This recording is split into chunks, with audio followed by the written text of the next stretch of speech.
Biden administration is moving to toughen testing requirements for international travelers to the U.S., including both vaccinated and unvaccinated people, amid the spread of the new Omicron variant of the coronavirus.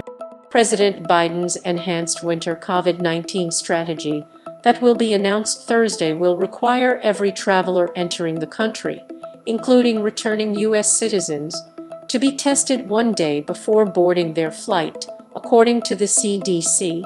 The rule will also apply to vaccinated travelers, who previously were only required to show a negative test no more than 3 days before their flight.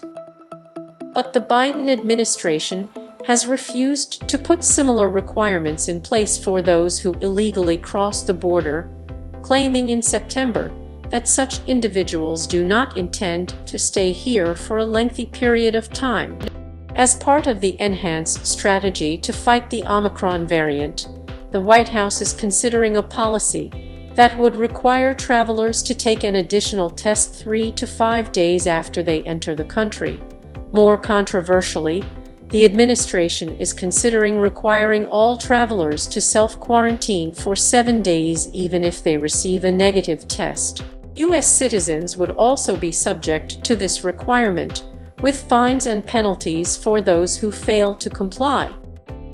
The move comes just weeks after the U.S. largely reopened its borders to fully vaccinated foreign travelers on November 8 and instituted a two-tiered testing system that allowed fully vaccinated travelers more time to seek a pre-arrival test, while requiring a test within a day of boarding for the unvaccinated.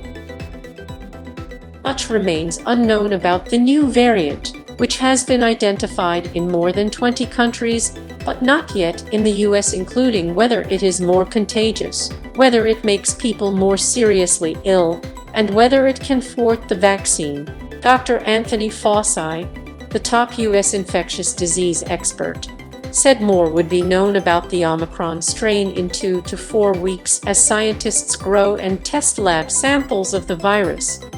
As he sought to quell public concern about the new variant, Biden said that in his Thursday remarks, "I'll be putting forward a detailed strategy outlining how we're going to fight COVID this winter, not with shutdowns or lockdowns, but with more widespread vaccinations, boosters, testing, and more."